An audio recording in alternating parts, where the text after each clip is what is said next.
This wasn't a bad patch. This wasn't a rough few months. My nervous system had been running this program my entire life.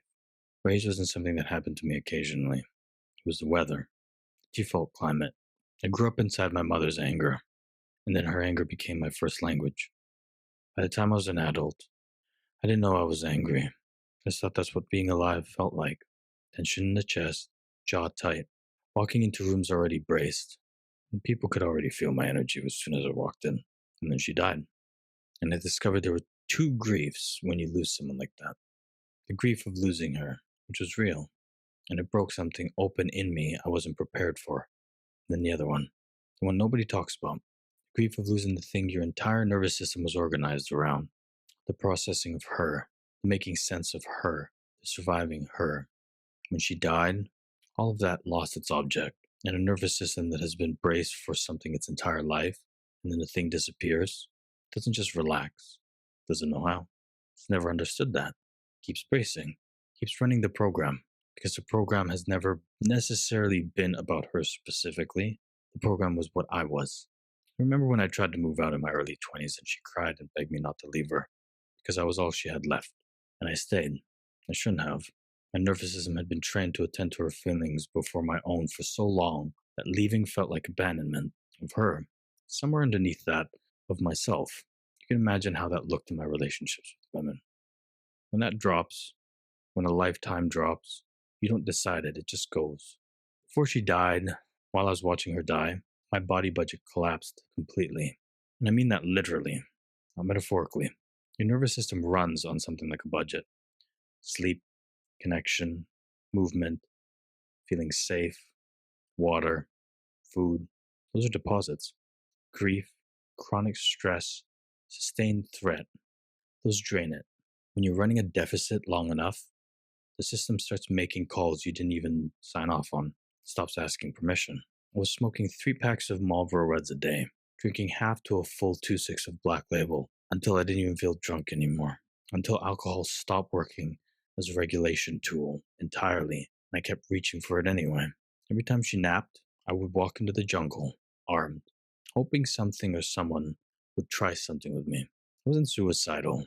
I want to be clear about that. I was something else. I was a nervous system so flooded, so beyond its capacity, that it started seeking danger as a way to feel something coherent. Because danger at least had a shape. Danger at least tells your body what to do. Grief necessarily doesn't, or at least my version of grief doesn't.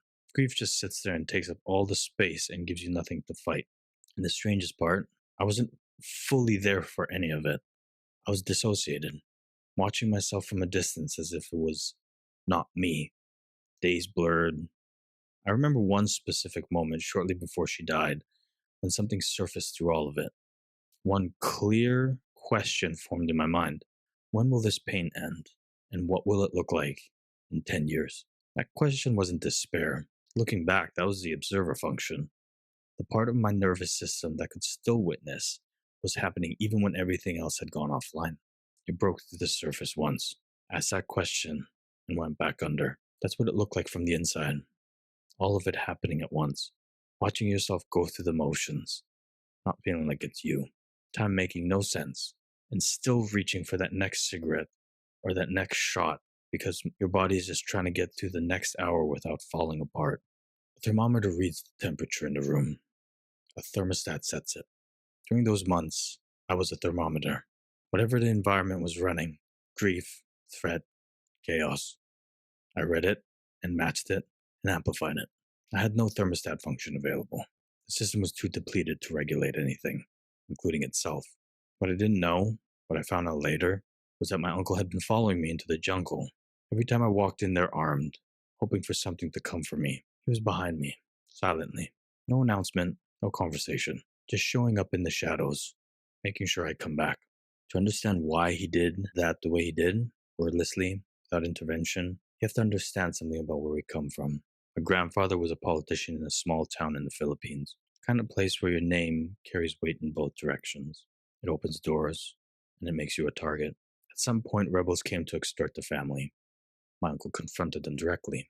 He punched the commander, stole his grenade, and told him he would kill every single one of them unless they left his family alone. They did. Nobody sat me down and explained any of this. I just absorbed it, the way children absorb everything, not through explanation, but through the temperature of the house, through learning without being taught that when something threatens the people you love, you meet it. You don't calculate, you don't pause, you move. So when my uncle saw me walking into the jungle every day, armed, hollow, looking for something to come for me, he didn't need me to explain it. He recognized it from the inside. He'd been that person. He knew exactly where that walk could end. He didn't say a word. He just followed me. When I found out, there was no dramatic moment. What I felt was gratitude, the kind that sits in your chest because there are no words proportionate to what that person actually did. He wasn't just being kind. He was a man who had run the same program in the same family on the same soil, and he was reaching back, not with advice, not with intervention, just presence. His regulated nervous system, quietly, repeatedly, setting a thermostat I had completely lost access to. This is what co-regulation looks like, without explaining or forcing, just coming together. And that's what your child's nervous system is asking for every time they escalate. During her wake, remember my body budget was at zero. Grief is neurologically expensive, not metaphorically. And my cousin screamed for her dad. There was noise outside, there was a scuffle, possible fight. Before I had a single conscious thought of it, I was out of my seat, heading outside. Someone told me later I moved like a spider. I don't remember deciding to move. My brain made a prediction: threat, family in danger, protect. My body executed a response before my mind had a vote. My older cousin ran after me and grabbed me. No words, just her hand, her presence, her regulated nervous system making contact with mine. And something in me came back. The temperature dropped. Turned out my uncle was asleep in this room the entire time. The threat wasn't even real. My nervous system had constructed it, mobilized a complete physical response, and the thing it was protecting against didn't exist. Two people, two moments of wordless co regulation, one in the jungle for months, one through a doorway for 30 seconds, both of them setting a thermostat I had completely lost access to. That's what it looks like when it works. But I didn't invent this program, I inherited it. My mother was in grade 6. She walked in on her mother crying, a bloody knife, her father's cuts. The evidence of what betrayal looks like when it finally breaks open. Nobody explained it to her. Nobody regulated her through it. She just absorbed it. And that image, betrayal ends in blood, men cannot be trusted, protection is physical, mapped her relationship to men for the rest of her life. Years later, after another betrayal, my mom went after that mistress with a machete because the mistress went after her mom. Same betrayal, same response. The image she absorbed at grade 6 had become the program that she ran, including me. Years later, armed robbers kept coming back to the store that she managed, consistently. The police weren't catching them. When they came back one day and made her niece cry, my mom waited for them and handled it herself, with her bare hands, after she locked the door, until the cops arrived. She wasn't a violent person. She was a thermometer running the only program she had ever been given: protection through physical force, because that was the only regulation tool her nervous system had ever been shown. She didn't know she was setting my temperature. She didn't know her unprocessed anger about men, about her father, about betrayal, would map onto me as the man in her household she could control. She never married, she never let anyone in, carried it completely alone. She presented herself to the world as someone who needed nothing from anyone. The woman who waited for armed robbers with her bare hands. The woman who raised 2 boys without complaint. But underneath that, she was someone whose need for love had never been met. And that need went somewhere. It always does. And I ran the same program she ran. Different decade, different circumstances, different tools, same nervous system logic, same unprocessed thing underneath, same I will not feel powerless again. She couldn't give me what nobody had given her. That's not a criticism. That's just how transmission works. The moment tension dropped, without a decision, without understanding why, that was my nervous system finally calculating that the protection program was costing more than it was protecting me from. Not my mind. My body made that call first. The body always knows before the mind catches up. The question I asked myself shortly before she died: when will this pain end? What will it feel like in 10 years? That was the observer function breaking through the surface. It wasn't hopelessness. It was the first signal that something underneath the dissociation was still watching, still intact, still capable of visualizing a future. The body was already looking for a way home before the mind knew it was lost. The parent who doesn't understand their anger, and I mean really understand it, not manage it, not suppress it. Actually understand where it came from and what it's protecting is setting a temperature a child is reading every single day. The child is responding to the thermostat. You don't have to be in crisis for this to be happening. You don't have to be walking into a jungle. You just have to be running a program you've never examined, in a body your child is taking notes from, in a home where the thermostat is set by whatever you're carrying, not by what you intend. You can't regulate a nervous system from a depleted or activated one, and you can't give your child what you've never once stopped to examine in yourself. I want to be clear about something before I go further. I'm not here to tell you your stress isn't real. The pressure of parenting is real. The weight of it is real. What I'm proposing isn't harder than what you're already doing. It's just wider. Expansion feels uncomfortable at first, not because it's wrong, but because it just sits outside of where you've been living. That's not a warning.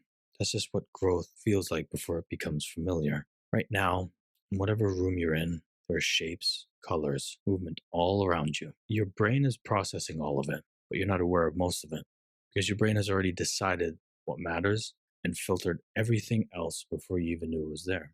Now, think about a time when you walked into a room and saw someone you had a conflict with, or noticed something that made your stomach drop. In that moment, everything else disappeared.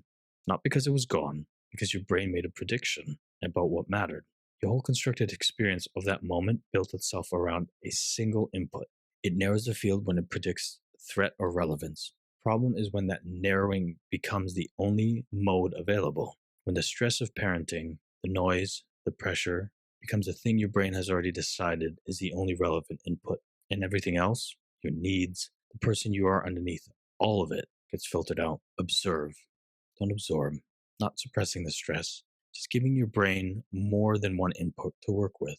That you are more than the role the stress is demanding you perform.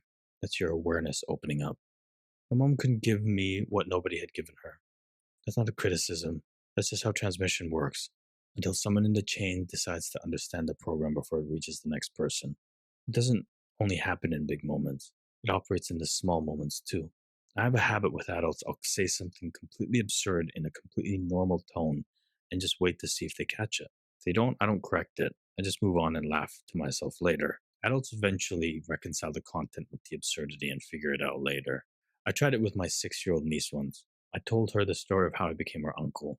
She found me eating out of the garbage one day, affected with rabies, foaming out of the mouth. She came outside, shone a flashlight on me. I hissed at her like a rabid animal. She asked if I wanted to be her uncle. I said, sure, completely straight faced. Then I kept talking as if nothing had happened. Didn't laugh, didn't clarify anything. A few months later on FaceTime, she asked me, is it true I found you in the garbage? She had been carrying that as a fact for months. I laughed and I told her no, but the lesson was immediate. I can do that with adults because adults have the cognitive capacity to eventually catch the gap between tone and content. My niece doesn't have that yet. For her, my normal tone is the signal.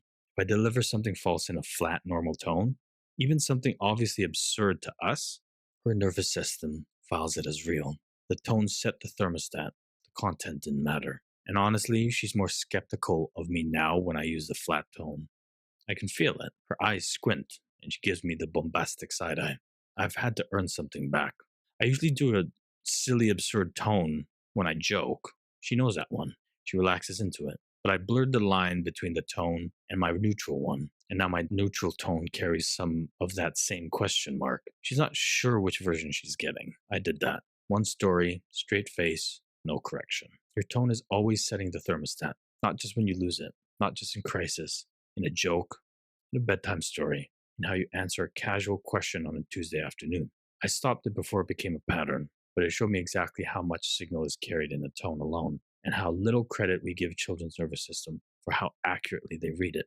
From my grandfather, to my grandmother, to my mother, to me, nobody in that chain was trying to transmit anything. They were just running the program that they were given. The work is becoming aware of the program before it reaches the next person. That's what upstream means. 3.5-minute presence reset. Try that out. Link is in my bio.